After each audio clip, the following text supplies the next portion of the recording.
Franz. Would you introduce the gentleman sitting next to you? Well, this is Mike. As we were talking, we've done a whole lot of hiring. The team is growing by leaps and bounds. And one of the roles that we're filling here with Mike is leading support and communications with the community.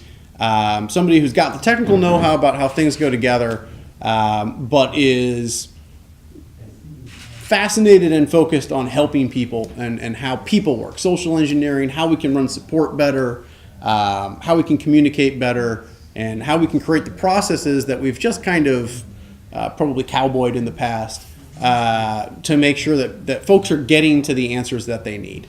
So we brought on Mike, and he's doing a great job. Oh, cool, Mike. So MYQ is your handle name that I see on your Slack, right? That's also my name. Yeah, so my name is Mike, and I've been with the company now for 2 or 3 months, 2 months? So I think, 3 or 4, I feel like, for a while. It's going fast, yeah. And so before this, I was actually involved in linguistics and language assessment, but I've always had an interest in technology. I made my first website back in 1995 or 6 or something, hand editing HTML. And even though I've sort of not really been in the technology field directly, it's always been a hobby of mine, making websites and learning about technology. So I'm hoping to bring my hobby with my background in teaching and linguistics together and provide support to the community. Nice. Some open source members don't have any programming background, though, including me. I don't have any programming degree, and then somehow I'm into this field too. So what's your role at the PortlandLabs? What do you do?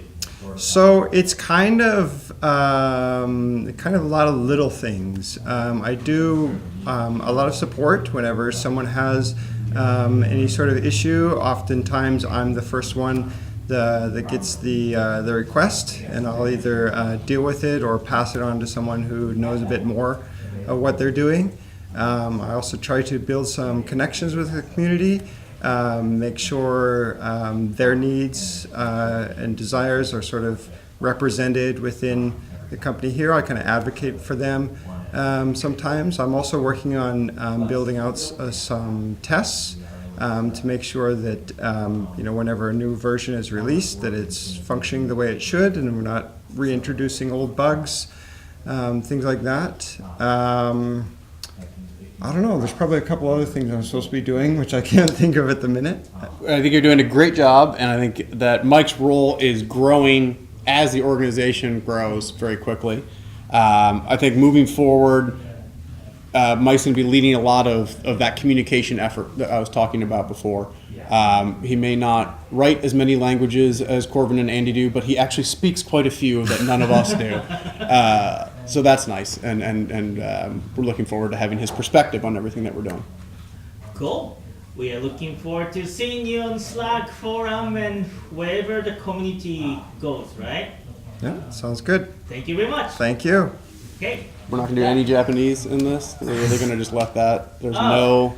Well, that seems like an easy win, no? Well, you work on the some Japanese related project a little bit too, right? Some project. Yeah, you can stay in front of the camera?